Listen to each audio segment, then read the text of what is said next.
Je suis ici pour accueillir le président du barreau continental qui s'appelle African Bar. African Bar. L'ancien doit passer le flambeau au nouveau. Exactement. Dans un délai. Et il y a une notion que les Congolais n'ont pas citée depuis. African Bar, je suis membre de ICCBA, je suis membre de Barreau pénal international, je suis membre de l'African Cour, la Cour africaine. La présidence, c'est un service public, c'est ce que les gens ne comprennent pas. Ok. Le président sortant assume la continuité des services publics. Chers téléspectateurs de la chaîne Mukulu Télévision, bonjour, bonsoir, et c'est là dépendra l'heure à laquelle vous allez suivre cette émission. À la présentation, c'est Floribert Kabengela. Je suis servi de l'autre côté par KBA. Je plisse toujours, il est là disponible pour vous servir. Très content de recevoir ce soir Maître Mayombo Kasongo. Lui-même va se présenter aussi avec d'autres détails. Maître, bonjour. Bonjour, monsieur le journaliste. Je suis très content de vous recevoir sur notre chaîne Mukulu Télévision. Si vous pouvez d'abord commencer par vous présenter. Vous êtes suivi. Merci beaucoup de cette invitation et de ce passage à votre chaîne. D'abord, bonjour à tout le monde. Je suis Maître Kasongo. Kasongo, pas Kasongo, Kasongo. Kasongo. Merci. Mayombo. Je suis avocat international, pénaliste. Je suis ici pour un problème professionnel et j'œuvre beaucoup plus au droit international dans des tribunaux étrangers et dans des tribunaux internationaux et au mécanisme pénal international pour les TPIR, TPY, Okay. à la Cour pénale internationale ICC où je suis conseil, je représente des victimes. Je suis membre de l'African Bar, je suis membre de ICCBA, je suis membre de Barreau pénal international, je suis membre de l'African Cour, la Cour africaine des droits de l'homme et des peuples. Et je serai très heureux de répondre à des questions juridiques que vous aurez à me poser. Merci beaucoup, Maître. Entrée de jeu, d'abord, je vous demanderai à ce que vous puissiez expliquer à nos téléspectateurs la différence entre vous avez dit maître international, d'où les autres sont des maîtres ordinaires. Si vous pouvez mettre un accent. Oh, c'est juste, tous ils sont maîtres, hein. Ils sont sur le même pied d'égalité, mais la différence c'est que certains domaines du droit international sont exercés par les avocats qui sont du droit international, du domaine du droit international tout simplement, et que bon, les autres peuvent aussi exercer du domaine du droit interne. Donc la différence n'a pas beaucoup de conséquences, si ce n'est que la différence de taille dans les juridictions et dans les contentieux qu'ils opèrent. Merci beaucoup. Là, vous avez des particularités de certains cours. Oui, c'est vrai, on peut le dire, mais tout est égal par ailleurs, hein. Les cours ne concernent pas vraiment la profession, les cours concernent les dossiers. Okay. On peut avoir un dossier interne qui a un très bon coût et un dossier international qui a un mauvais coût. Mais ce n'est pas le coût qui intéresse l'avocat ou le juriste à ce niveau-là. Ce qui intéresse l'avocat ou le juriste à ce niveau-là, c'est la pertinence du dossier et l'importance de l'affaire qu'il est en train d'exercer. Alors au plan international, ça nous intéresse, nous, c'est pour pratiquer le droit international, le droit pénal international. C'est okay. Tout simplement ça. Ok, merci beaucoup, Maître. Si vous pouvez commencer à énumérer vos attributions petit à petit et vous expliquer l'une après l'autre au niveau international, je précise bien. Alors, la première de mes attributions, si okay. On peut dire comme ça, c'est la représentation. Okay. La représentation des victimes. C'est la défense des victimes. Donc, je défends les victimes des crimes internationaux. Même les Congolais qui sont à l'Est aussi. Exact. Et même un Congolais, s'il est victime, je le défends ou je la défends. Je peux vous poser une question en passant. Avez-vous déjà défendu les Congolais même une fois? Très bien. J'ai défendu les Congolais dans un procès en 2011. Dans une cour qui s'appelle la Cour pénale internationale, ce sont les Congolais. Et je rappelle à nos téléspectateurs, là, c'est là où Jean-Pierre même était juge, à la CPI. À la CPI, merci. En 2011, j'ai défendu les victimes du Congo face au FDLR. Ok, et tu avais remporté Je n'avais pas gagné ce procès. C'est un procès à mi-chemin parce qu'il y a eu un non-lieu Et il y a un mandat d'arrêt qui court toujours parce que le responsable de ce groupe est en fuite à Massissi. Pour des raisons de confidentialité, je ne peux pas m'étendre longuement là-dessus, mais en tout cas, c'est un procès en cours. Merci beaucoup. La deuxième attribution, ça c'était la première. La première, je suis tout simplement... La deuxième.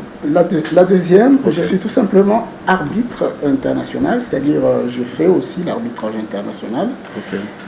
Dans le domaine du commerce ou du droit des affaires internationales. Donc ça, c'est aussi une attribution qui rentre dans mes compétences universitaires.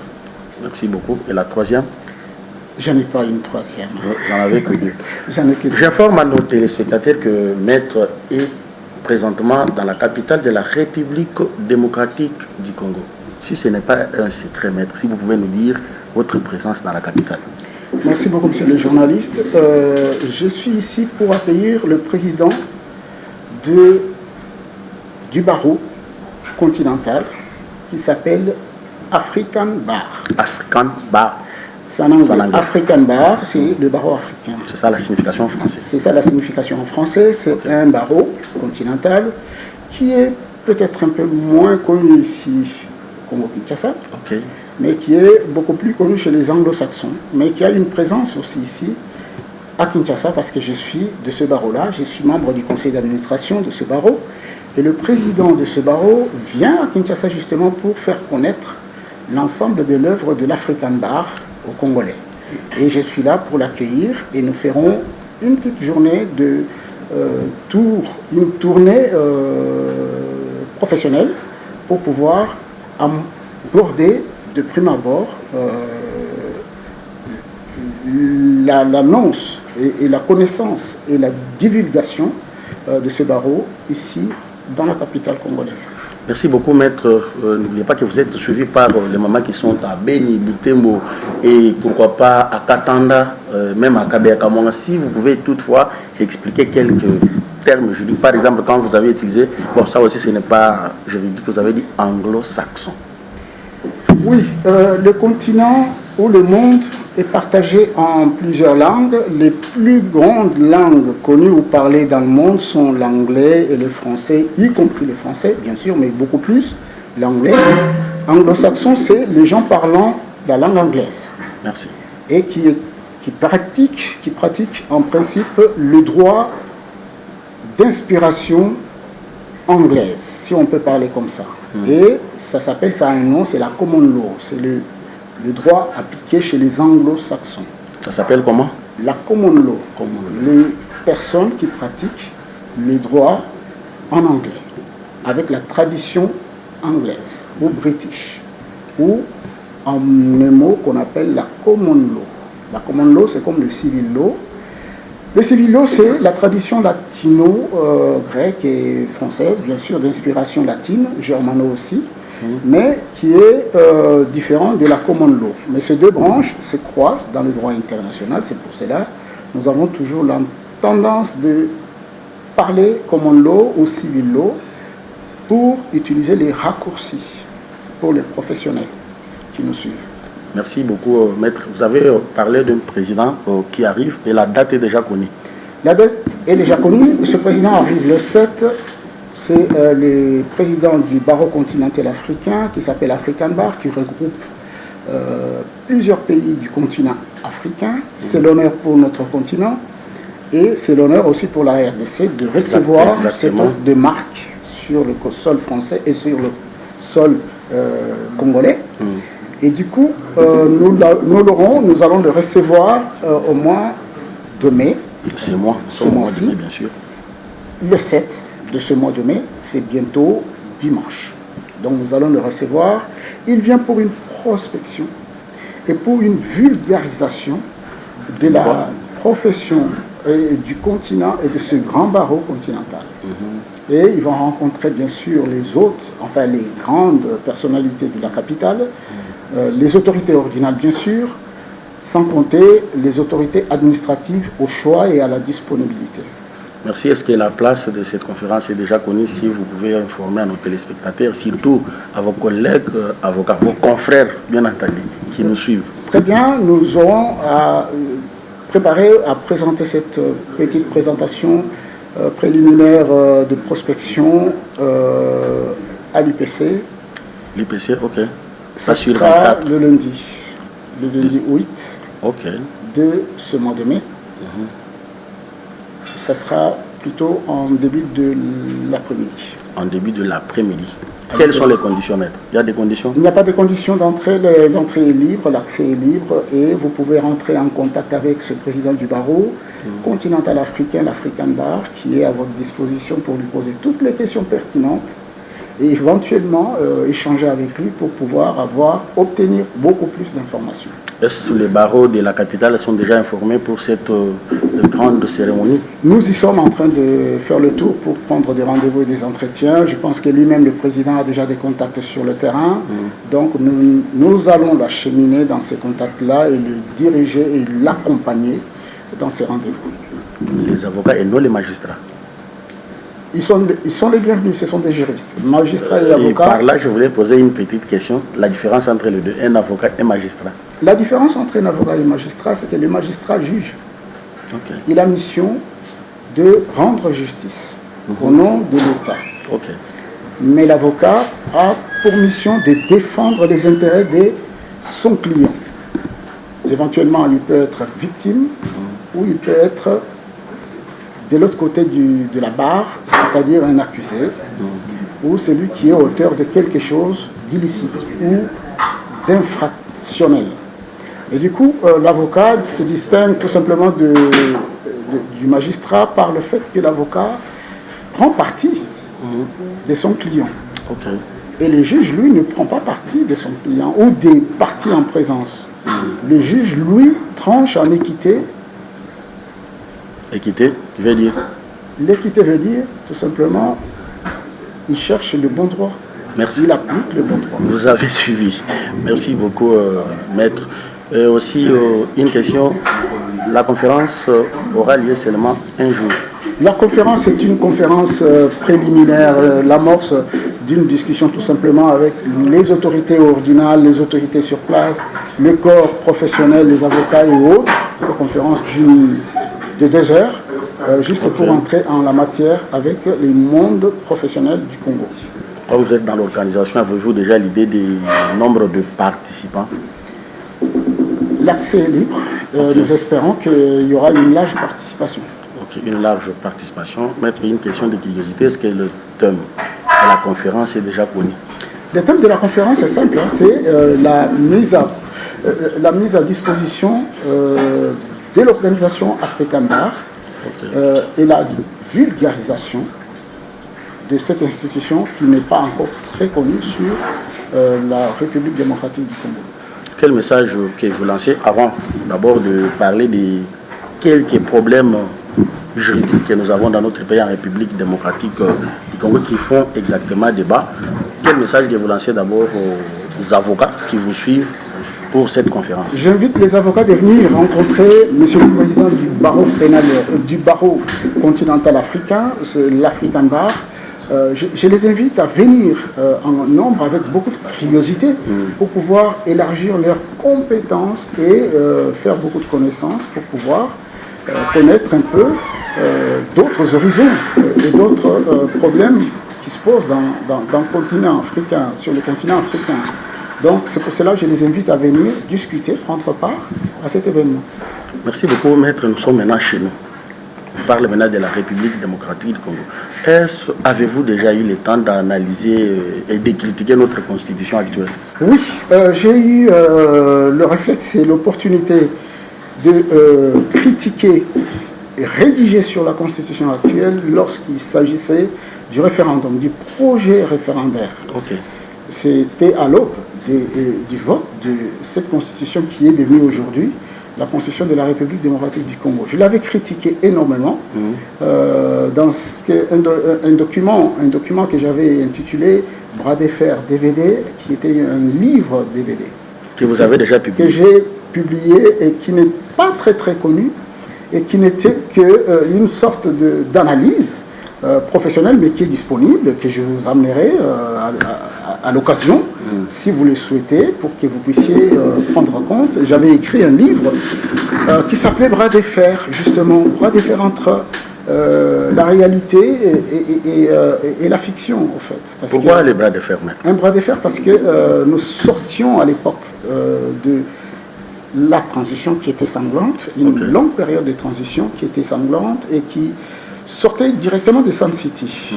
Directement de Sun City, on devrait ouvrir le ballet démocratique avec cette constitution. Et le projet de constitution que j'avais lu à cette époque-là ne me convenait pas. Ne me convenait pas pour des raisons de droit et des raisons de fait. Des raisons de droit et de fait. Et j'avais analysé, je vous mettrai à disposition ce travail par un de vos collègues, Flori Botombe, que je me permets de citer le nom, avec son autorisation bien sûr, qui m'avait interviewé avec un autre journaliste que je ne citerai pas le nom parce qu'il ne l'a pas autorisé, et qui m'avait interrogé sur cette question-là, sur ces analyses j'avais produit une analyse d'1 heure et demie, mais concentrée en moins d'1 heure. Vers 50 minutes environ, c'est sur un DVD livre que j'avais appelé. Alors pourquoi j'avais analysé cet élément-là? Parce que tout simplement, j'étais choqué de voir que le projet de constitution de l'époque, qui est devenu la constitution d'aujourd'hui, ne reprenait pas les aspirations des peuples congolais. Voilà. Ne répondait pas aux enjeux sortis des Sun City. C'était une sorte de copie-coller, une sorte de catalogue. C'est le terme que j'avais utilisé en 2005 à l'époque. Vous voyez que ça fait un moment. Et ce catalogue, c'est comme si il fallait qu'on puisse tout balayer, tout détailler, tout déballer pour ne pas manquer le moindre détail. Ce qui fait qu'une constitution se doit d'être brève, concise et précise. La nôtre, elle est étoffée de beaucoup de textes qui aujourd'hui posent problème. J'avais dénoncé cela. Je ne sais pas si vous êtes d'accord avec ceux qui disent qu'elle est photocopieuse à celle de la France, par exemple. C'est une constitution copie. Copie parce qu'il y a eu d'éléments qui ont été utilisés du modèle présidentiel. Parce qu'on a un président de la République, on a un modèle qui copie le modèle parlementaire, parce que nous avons un parlement, une majorité parlementaire qui s'impose, et un pouvoir législatif, peut-être aussi un pouvoir, le quatrième pouvoir, la presse, mais qui n'en est pas vraiment, le pouvoir judiciaire, qui est pratiquement défaillant, enfin défaillant en quelque sorte aujourd'hui. On ne sait pas encore comment ça va se passer pour certains points et certains domaines. Mais à l'époque, la conception de cette constitution reprenait le modèle français. Le modèle français, c'est une constitution sui generis, qui n'est ni présidentielle ni parlementaire, qui donne des pouvoirs forts au président de la République. C'est conçu, c'était historique pour la France. Parce que de Gaulle voulait une constitution taillée à sa mesure, mais qui ne voulait pas vraiment le pouvoir du Parlement. Parce que la France sortait du pouvoir de la 4e République avec ses méfaits. De la 4e République avec ses méfaits pour quelle raison? Parce que la 4e République, c'était le pouvoir ou l'organisation du pouvoir par les partis. Donc, on parlait du pouvoir des partis. Il fallait négocier, il fallait s'entendre, il fallait coaliser. Et c'est pour cela que la réaction de la constitution de la 5e République par le général de Gaulle à l'époque, c'était contre cette pratique. Or, nous avons utilisé la constitution telle qu'elle est sortie de la 5e République, qu'elle est aujourd'hui, et nous avons copié ce modèle-là. C'est vrai, on peut se dire, oui, nous avons un président de la République qui est fort, nous avons un Parlement qui est si fort, nous avons le Sénat qui est à côté, mais est-ce que c'est concrètement à l'image de notre pays? Est-ce que ça correspond aux aspirations, je vais bien dire, les aspirations politiques, les aspirations juridiques et judiciaires, les aspirations traditionnelles de notre pays, la RDC. Non, pas du tout. Donc ce modèle français a été choisi pour des raisons historiques que nous ignorons et que nous avons dû dupliquer chez nous et qui nous cause problème aujourd'hui. Je vous invite à réécouter ce que j'avais dit à l'époque, en 2005, pour attaquer cette constitution. Pour moi, la constitution est une copie. Vous avez une copie très mal rédigée, une copie redondante dans certains articles qui se contredisent, une copie à corriger, qui mérite une précision et une concision. Je vous donne deux exemples très très précis. Il y a une constitution américaine qui est très précise, qui est très peu, avec beaucoup d'amendements. Vous avez la constitution, française, qui est ce qu'elle est, avec des pouvoirs déterminés, des pouvoirs précis, avec ce qu'on appelle les domaines privilégiés du président de la République. On a vu les 2 années, pour ne pas rentrer dans la politique politicienne, on a vu les difficultés qu'il y a eu d'appliquer la Constitution, de lire la Constitution. Aujourd'hui au Congo, tout le monde lit la Constitution. C'est très bien. Mais est-ce qu'il la comprend? C'est ça le problème. Tout le monde lit, tout le monde évoque la Constitution, mais ne se pose pas la question quel est l'objectif de ces textes dans un texte référent, dans un texte constitutionnel. Pour quelle raison ces textes figurent dans la Constitution? C'est ça le problème, l'objectif d'un texte. Que ce soit un texte des lois, que ce soit un texte, qui plus est un texte de la Constitution. Il y a un objectif. Or, certains objectifs ignorés chez nous le sont pour des raisons historiques en France, le sont pour des raisons historiques aux États-Unis, dans la Constitution américaine, le sont pour des raisons historiques chez les autres, les monarchies. Donc nous devrions revenir à la normale, c'est-à-dire réfléchir sur ce qui va et ce que le peuple comprend. Merci beaucoup, maître, pour ces analyses. Toujours dans cette constitution, je vais vous poser 3 questions. La première, comment vous analysez l'article 70 de la Constitution qui dit le président de la République reste en fonction, donc à la fin de son mandat, le président de la République reste en fonction jusqu'à l'installation du nouveau président élu. Au stade actuel, nous sommes au mois de mai. Comment vous analysez cet article-là qui pose déjà problème? Encore un problème de lecture. Encore un problème de lecture. Tout le monde est convaincu que quelque part, l'ancien doit passer le flambeau au nouveau. Exactement. Dans un délai. Et il y a une notion que les Congolais n'ont pas citée depuis que je vois ce débat. C'est la continuité des services publics.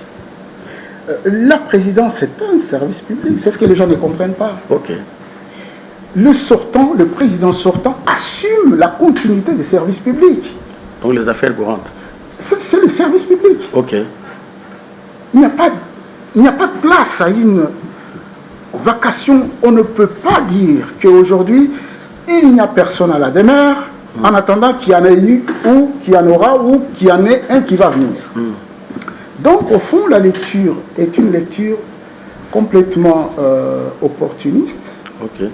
Opportuniste pour les uns qui veulent expliquer pour quelles raisons ils sont là, mais sans pour autant rentrer dans les fonds du fonctionnement des institutions. On ne peut pas, les institutions ne peuvent pas être absentes. Il n'y a pas de vacances pour les institutions. Les hommes passent, mais les institutions restent. Il faut bien laisser la clé à une autre personne.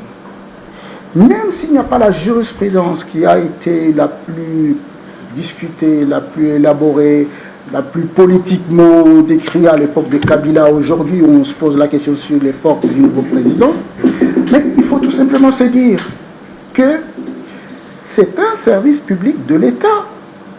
Il va falloir que quelqu'un laisse les clés à celui qui arrive. C'est pour cette raison-là que l'opportunité même de l'article 70, c'est une écriture de trop qui aujourd'hui crée la cacophonie et la lecture dans tous les sens. Ok, maître, comment vous analysez les dossiers Bukangalonge, Matata Mponi? la Cour de cassation serait incompétente, la Cour constitutionnelle. Est-ce que vraiment le Premier ministre sortant et le président ils ne peuvent pas être jugés dans ces pays? Ah non, non, c'est un problème. Alors là... Là, je vous demandais que vous puissiez expliquer au niveau international, avec tout ce que vous avez comme expérience. Alors, je voudrais tout simplement rappeler aux uns et aux autres que les droits ont horreur du vide. Dans le flou, il y a un loup. Maître, les mamans de Bakwa Moulumba vous suivent là-bas, si vous pouvez expliquer. Autrement dit, lorsqu'il y a un flou, il y a danger. Dans le flou, il y a un loup. On ne peut pas dire qu'on ne peut pas les juger, parce que chacun a son juge naturel. Et s'il n'y a pas de juge naturel, le juge a le pouvoir de créer du droit. C'est ce qu'on appelle la jurisprudence. Que ce soit la jurisprudence constitutionnelle, ou que ce soit de la Cour constitutionnelle, bien sûr, ou que ce soit la jurisprudence des juges ordinaires. Là où il y a le silence de la loi ou le flou de la loi, le juge a mission d'interpréter la loi et de donner corps à une règle de droit qui existe, qui doit exister. On ne peut pas dire que, sinon c'est un déni de justice.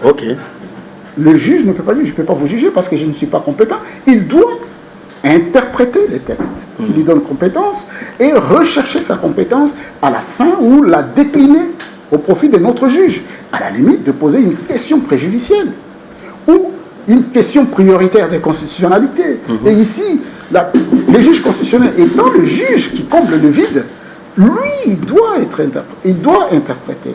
Et à la fin, on peut que dire tout simplement que le juge de la Cour constitutionnelle est le juge naturel.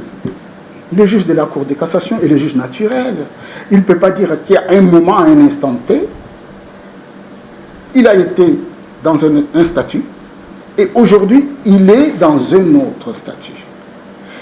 Alors, pour les juristes qui ont appris le droit, qui se rappellent pour ce qu'on peut appeler l'application de la loi dans le temps, vous avez le temps passé, le temps présent et le temps futur. Ce cas de l'espèce qui vous est soumis, vous êtes juge, il relève de quel temps? S'il relève du temps passé, vous appliquez la loi ou vous ne l'appliquez pas? C'est ça la bonne question. S'il relève du temps présent, vous pouvez l'appliquer ou vous ne pouvez pas l'appliquer. Alors moi, je reviens sur des notions très simples. Pour dire que, normalement, le président de la République a son juge naturel, quel que soit le temps des faits. Le Premier ministre a son juge naturel, quel que soit le temps des faits. Là, présentement, c'est la Cour constitutionnelle qui bloque, si je vous comprends bien. C'est pour cela que je vous invite à ce que la Cour constitutionnelle relise le droit. Tout simplement, il est juge d'abord. Et dans le silence ou dans le flou, ce que je disais tout à l'heure, là où il y a le flou, il y a un loup. Eh bien, il va falloir que le juge interprète. Il en a le pouvoir. Il en a le pouvoir d'interpréter ce qu'on appelle la jurisprudence, de créer une jurisprudence. Pourquoi il y a une Cour constitutionnelle? C'est là où il y a le problème au Congo. En France, on a créé le Conseil constitutionnel, qui était un juge gardien de la Constitution. Et c'était ça. Et lorsque le politique venait à être jugé, on créait une cour politique. On créait une cour politique. Avec les parlementaires et les sénateurs pour pouvoir... Il y en a eu des affaires en France. Mais le Conseil constitutionnel a mission de dire la loi par rapport... dire le droit par rapport à la Constitution. Ou au principe, ou au bloc de constitutionnalité. Ce sont les principes généraux qui gouvernent la Constitution. Ça s'appelle le bloc de constitutionnalité. Y compris sa propre jurisprudence. Et ce qui est là, le débat qu'on amène le peuple ou le public ou le politique et s'enlise dans un débat constitutionnel sans fin, c'est de réduire, rendre en ayant rabaissé le rôle du juge constitutionnel qui doit être relevé il doit être au-dessus. Lorsque la jurisprudence de la Cour constitutionnelle crée les droits, elle reste la loi. Or, ici, en laissant les choses dans l'État, la mission n'est pas remplie. Le juge redevient le juge ordinaire. Que ferait le juge ordinaire qui lui poserait la question prioritaire de constitutionnalité ou l'une des parties qui lui poserait une question prioritaire de constitutionnalité? Le juge constitutionnel se dira, je ne peux pas lire la loi, je ne peux pas dire le droit. Non. Il faut répondre à cette question. Aujourd'hui, les choses sont très claires. Okay. Normalement, les faits sont commis, les faits sont consommés, l'élément matériel est consommé, l'infraction est constatée commise, son juge devrait juger l'affaire, tout simplement. Vous avez compris bien que Matata Ponye doit être normalement... Je vais mettre peut-être la dernière question. Comment vous avez eu cette proposition de loi que nous appelons la loi Tchani de père et de mère qui est déjà aligné déjà à l'Assemblée. D'abord, c'est un projet. Un projet, ok. Un projet. Le projet provient du gouvernement. C'est encore les notions de la Constitution française, du droit constitutionnel français. Okay. On reprend des éléments, des informations, et on ne sait pas pourquoi ils ont parlé de proposition de loi et du projet de loi. Donc la proposition de loi, c'est au niveau de l'Assemblée nationale. Exact. Maintenant, le projet, c'est le gouvernement. C'est un membre du gouvernement ou le gouvernement. Chani a déposé. Par le biais de truchement d'un député, ce qui est normal, ce qui est logique, parce que la loi doit être, la proposition émane d'un député, c'est lui qui a le mandat pour proposer. Cindy Pouloulou, bien sûr, qui a déposé. Et là où c'est quand même intéressant et choquant à la fois, ce pays s'appelle la République démocratique du Congo. C'est quoi la démocratie, au fait? Si les gens ne comprennent pas ce que c'est, il faudrait changer de nom. Il faudrait changer de nom.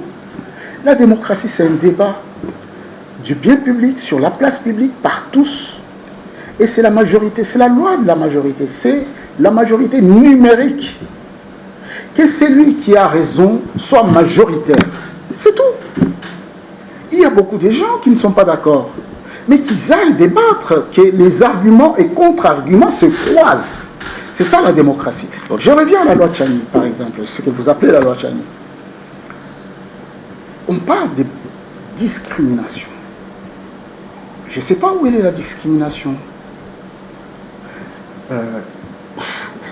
Être du bord politique fait de vous une race, je ne pense pas. Être d'un bord politique différent du pouvoir en place ne fait pas de vous une race différente des élus ou de vos électeurs qui vont vous élire. Apparemment, je ne vois pas un engouement des métis dans la rue en train de... les autres ont soutenu même cette loi. Or, le président de la République lui-même, il n'était pas pour. Oui. Donc, ça devrait passer au Parlement. Que la majorité l'emporte ou que la majorité l'écarte. Mais quant à la loi elle-même, ou le projet de loi, ou la proposition de loi elle-même, moi je pense que chaque État organise. Alors, les gens n'ont pas compris le but d'une constitution. La constitution organise le fonctionnement des pouvoirs. Dans une séparation. Chacun des pouvoirs est séparé de l'autre. Et il y a un chef, un juge qui contrôle, qui surveille l'articulation de tous ces pouvoirs, le fonctionnement. Or, lorsque cette constitution, ce projet de loi Tchani sera discuté, voté peut-être, c'est l'occasion de poser la question au juge constitutionnel. Ça, c'est de un. On n'interdit personne de saisir la Cour constitutionnelle pour se prononcer sur cette question. Ok. Mais par contre, revenons aux choses qui vous intéressent. Je sais que votre question tend à me faire dire quelque chose. C'est vrai, la discrimination, elle peut être positive ou négative. Mais les lois, ce que les gens n'ont pas compris, c'est que la loi a consacré, fait loi, fait droit. C'est-à-dire que lorsque la loi consacre une discrimination, elle est légale. Je ne sais pas si vous me suivez, c'est-à-dire que lorsque le droit vient par la loi qui dit que ici il y a discrimination, positive ou négative, c'est la volonté générale, c'est l'expression de la volonté générale. Dites aux gens, la définition d'une loi, c'est l'expression de la volonté générale. Ça peut être une mauvaise expression de la volonté générale. Tout comme ça peut être une bonne expression de la volonté générale. Ça, c'est le premier point. Le deuxième point, mais chaque État doit se protéger. Il n'y a rien de discriminatoire là-dedans. Si c'est par le fait de la loi. Si pour des raisons d'opportunité, des raisons pertinentes, des raisons d'ordre public, je dis bien les raisons d'ordre public et sécuritaire, la nation décide de verrouiller tel point, il n'y a rien de choquant. Il n'y a rien de choquant. Je redonne un exemple. Vous avez les compatriotes qui vivent en Angleterre, qui vont chercher du travail, ils arrivent, on a un numerus clausus qu'on dit d'abord un British et après celui qui n'est pas British. Ils acceptent. Et d'abord. Ils obéissent. Vous avez American First, l'Américain d'abord et l'étranger ou monsieur tout le monde qui viendrait par la suite. C'est-à-dire au même poste, à compétences équivalentes, un étranger et un Américain, d'abord l'Américain, ensuite l'étranger. Aujourd'hui, nous avons en France ce qu'on appelle le Front National, qui devient banal, qu'on a vu évoluer, qui était un parti d'extrême. Mais aujourd'hui, le Front National crée ce qu'on appelle la primauté de la nationalité française dans tous les domaines. Français d'abord. Vous ne pouvez pas aller aux fonctions publiques françaises si vous n'êtes pas français. Je me réveille, je vois ce débat, je dis mais j'hallucine. En France, vous ne pouvez pas aller dans l'armée si vous n'êtes pas d'abord français. Mais ce sont eux-là qui sont les donneurs de leçons chez nous. Et d'ailleurs, accéder à l'armée, c'est, je ne dirais pas des choses très confidentielles, mais c'est un combat de titans. Okay. Ce n'est pas aussi simple que ça. On ne peut pas avoir un pays ouvert. Si c'est la volonté générale de laisser le pays ouvert à tous les excès, c'est l'expression de la volonté générale. Mais cette loi, elle est bienvenue parce qu'elle ouvre un débat. Pour moi, le projet de la loi que vous appelez loi Tchani, moi j'appelle proposition de loi Tchani, elle ouvre le débat. Elle permet aux Congolais de se réveiller, de comprendre les enjeux de ses misères, les enjeux de sa souffrance, les enjeux des conditions, les pires des conditions dans lesquelles ils vivent aujourd'hui. C'est avec ça qu'ils vont comprendre. Vous ne pouvez pas vivre ce que nous voyons, nous, de l'extérieur, aussi impatiemment que possible, sans pour autant réagir. Vous êtes un père de famille, vous avez par exemple les enfants qui se méconduisent à la maison, les parents ou les voisins vont dire quoi? Y a-t-il un papa dans cette maison? Et que fait les papas? Le papa a-t-il fait quelque chose? Le papa, c'est le peuple congolais, au fait. Vous avez les infiltrations, vous avez les crimes les plus horribles qui puissent exister dans le monde. L'expérience des crimes les plus terribles, c'est au Congo. Et vous ne faites rien. L'occasion est là pour divaguer et aller dans tous les sens. Moi, je crois que ce débat est très intéressant, très pertinent. Okay. Voyons voir la suite qu'il va donner. Est-ce que le peuple congolais sera capable de comprendre et relire la Constitution pour en finir, pour revenir là-dessus? Okay. C'est un texte qui peut être modifié. Alors, les gens ne comprennent pas que la Constitution, c'est un texte de loi qu'on peut modifier. Je donne un exemple là où on s'est inspiré. Nous avons une constitution française qui est la 5e. C'est-à-dire qu'il y en a eu une première, deuxième, troisième, quatrième, la pire de constitution, la 4e, qui ressemble un peu à ce que nous vivons ici.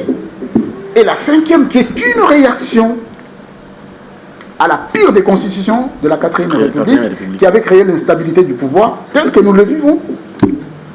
L'État se doit de réagir. L'État se doit, le peuple se doit de se dire, de se déterminer qu'est-ce qui est bon et qu'est-ce qui n'est pas bon pour nous. De là, nous ferons un État, nous ferons une nation. Merci beaucoup, Maître. C'était pour moi un plaisir de vous recevoir ici. Et j'informe déjà nos téléspectateurs, ce n'est pas la dernière émission.